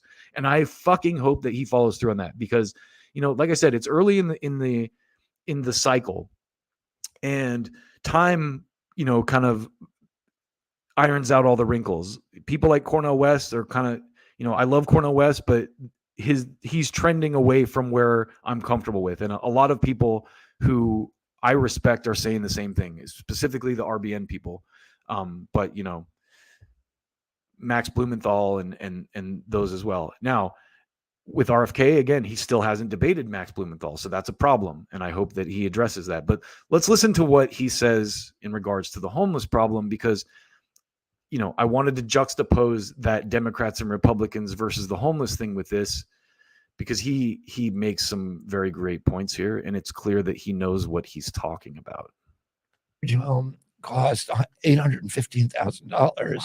which means you have to earn $250,000 to be able to pay to be able to pay for that. And why do they get so high? Like, is it demand that makes them so high? I'm going to tell you this: the average home in our country 2 years ago was 215,000. Today it's 400,000. And the interest rates have gone from 3 to 7%. So kids today, like your kids and my kids, are never going to buy a home. I'm going to go back a little bit. And Matthew Desmond has written, Virginia has much worse poverty problem than. Okay, so very little to do with drug addiction. They talk about homelessness. They didn't come from somewhere else. So that the people who are homeless in San Francisco are from San Francisco. And they're from California, and they didn't come from somewhere else. So it's not a lot of people yet bust in or transplants or whatever. Right. He also says this, that it has very little to do with drug addiction. You know, the states like West Virginia has much more drug addiction than San Francisco, and yet it doesn't have a homeless problem. West Virginia has much worse poverty problem than San Francisco. San Francisco, actually, I think it's the richest city in the country. So they're talking about this book, just to kind of like rewind a little bit here. RFK is talking about a book his son turned him on to by a guy named Matthew Desmond, and explaining the homeless problem. And it doesn't. So, and in terms of mental illness, you have to assume they're the same. Yeah. You know, there's no reason, but also Detroit. Detroit has much higher drug addiction, much higher poverty, and it doesn't have a homeless problem. And what Matthew Desmond says is the reason for homeless, one reason is housing prices. It all has to do with housing prices in California. You know, we have the highest housing price in the country. Here in LA. I talked to a guy yesterday, in fact, who's a software engineer, makes a shitload of money and can't afford to buy a home. Guy works for, I'm not going to out him, but he works for a major tech company. Publicly traded, and this guy and his girlfriend, both software engineers, guaranteed make 6 figures each, cannot afford to buy a house in California, are renting. So this is a very salient point. Where we are, the average home costs $815,000, which means you have to earn $250,000 to be able to pay to be able to pay for that. And why do they get so high? Like, is it demand that makes them so high? I'm going to tell you this: the average home in our country 2 years ago was 215,000. Today it's 400,000. And the interest rates have gone from 3 to 7%. So kids today, like your kids and my kids, are never going to buy a home. You know, it used to be. But if they're not going to buy a home, and the median price of homes sold by realtors has risen sharply since the beginning of the pandemic. Yeah, and here's why this is happening. There's 3 big companies: BlackRock, State Street, and Vanguard. These are the biggest companies, you know. And they have a monopoly on a lot of the housing market, right? Well, what they do, they own everything. Okay. Including they own each other. So it's really just one big company. Own each other. And BlackRock, it has $10 trillion under management. The GDP of California is 10 trillion. The GDP of California is $3 trillion. And so they're 3 times the size of California. California economy is the 5th largest in the world of all nations. So when you have that much control, can't you just have a GDP 10 times the size of California? Think about that. The 5th largest economy in the world. If you break us off from the United States, that's heavy. Make your own universe. They can't. Yeah. Well, so they own, those 3 companies own 88% of the S&P 500. Wow. So they basically just own everything. And now what they've decided is they want to own every single family home in our country. So they're now on track. There's now on trajectory. If we continue it on this trajectory, they will own, the corporations will own 60% of the single family homes in our country. And they pay nothing for money. So they're like, if you're the richest person in the country, their BlackRock's cost of money is 30% lower than you. So they're competing against our kids, and your kids. Why is it so different? they want it now. They want to own everything. So why is the percentage of the cost of the value of borrowing? Oh, money? because their credit is so impeccable. Oh, I see. They have like 900. Yeah. Oh. So they got the better than the best credit rating. Yeah, look at Like 900. 670 or something. I don't know. What's okay? I don't know. So I love this about RFK, that he knows the data and can speak to it. The guy is well read. He knows. Here he is talking about a very real problem, and this is where the left gets lost sometimes. Yeah, his Israel stance is not good. It's bad. It's very bad. But just like with Obama, you have to how do you get into the halls of power? We need someone with that kind of a mindset in the halls of power to change things, because the purpose of government is to keep capitalism in check. You know, capitalism, I don't think, is a terrible system. If you look historically at different economic systems, it's not the worst. Yeah, it has a lot of big problems, but I think government, historically, there has always been a kind of battle between government and big business. And more recently, they've become more intertwined than ever because of Citizens United. And it's like, if you look historically, you know, government was the one who put in place regulations on working. You know, you can't work people to death, all that kind of stuff. So we need to find a way to get someone into government that can actually, you know, stand up to big businesses to some degree. And that's not to say that big businesses are bad. This is such a nuanced issue, because pharma companies, for example, save a lot of lives. There's a lot of great stuff that pharma companies do, but they also have way too much power. If you can see what's going on in the world today, it's very evident. And that power needs to be checked to some degree. There needs to be a separation of powers. There needs to be some kind of a counterbalance to that level of, you know, like he just described with BlackRock and everything. So anyway, if you say that, you're a white supremacist or a racist or you know, whatever terrible thing you can think of. So I'm going to close out today just reminding everyone on what I like to do, which is musical parodies. And I'm going to play a couple of my favorites for you. The first is a Rachel Maddow parody I did a while ago about the anti-war rally.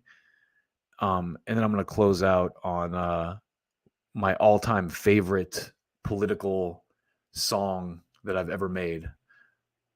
But let's start with this Liberal Boogeyman track. Check this out. And I mean truly random rally on the National Mall in Washington, D.C. A rally in support of Russia, I guess, given all the Russian flags. At least a rally against the U.S. supporting Ukraine in trying to stand up against the Russian invasion of their country. This was a tiny event. It was small. It was a weird assemblage of Americans. There were Proud Boys there.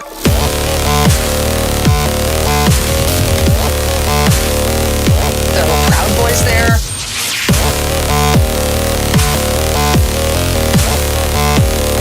Anti-vaccine conspiracy theorists.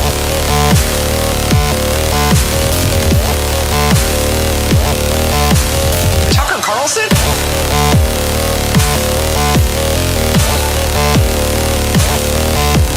Cryptocurrency promoters. There were a lot of people with Russian flags, also the occasional flag of the former Soviet Union.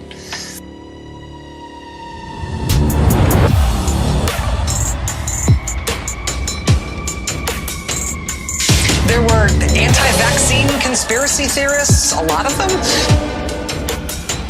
It was a really weird group. It was a small rally and a weird one. But that's what it looks like. That's the assemblage of short straws and split ends and loose change and loose electrons that's advocating in this country that Russia's in the right in this war and America should be on Putin's side as he keeps invading other countries. There were anti-vaccine conspiracy theorists, a lot of them. There were Proud Boys there.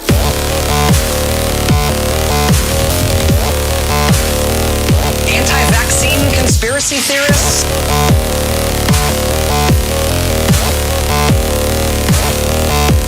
Tucker Carlson?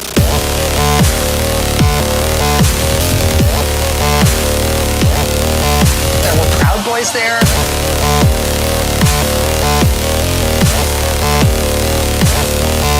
There were Proud Boys there.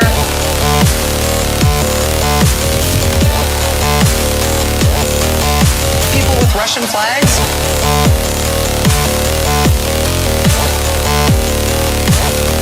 There were Proud Boys there.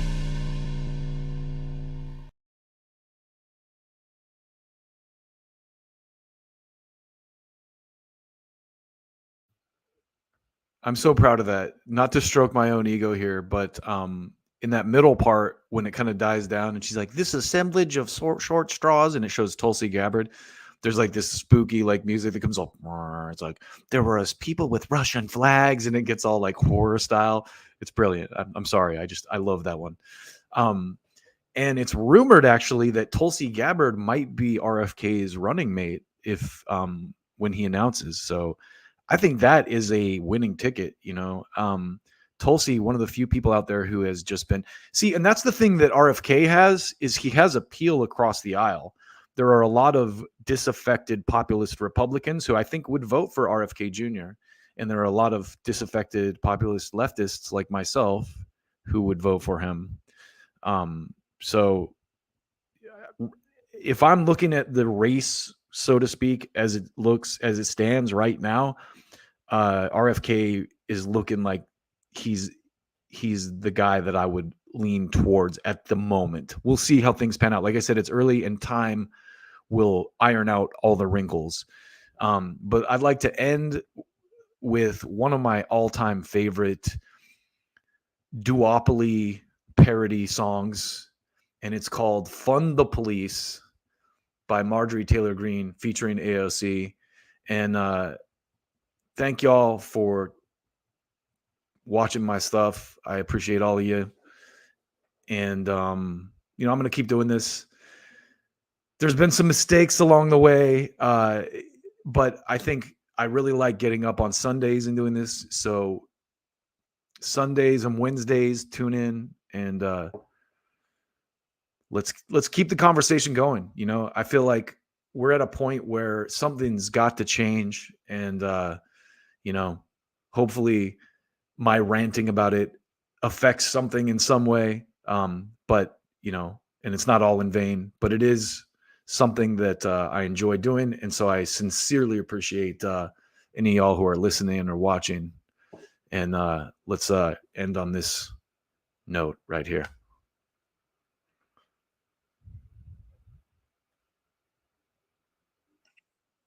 Yeah, AOC, I'm going in. Fund the police, even though they won't come around. If your neighborhood's predominantly brown, and if you call them, they'll most likely show up and uncategorically shoot at minorities. Despite that shit, we gotta fund. Give corrupt mother lovers more badges and guns. Our police state is too big to fail, so let's fund the prison complex till we all live in jails. Tweeting at me cause I'm in Congress, dropping cash on the military complex, searching my timeline for racism. Cops know that I got mad funding to give them. AOC, and you wanna date me cause I'm fresh, yo, put you in the friend zone. Criticize me, I will scream violence, then send the cops to your house just to silence you and your family's right to speak. Then I'll give $1 billion to the Capitol Police.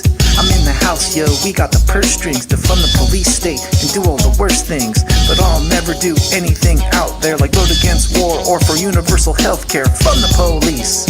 Fund the police. Yeah, girl. Fund the police. Fund the police. Yeah, fund the police. Fund the police.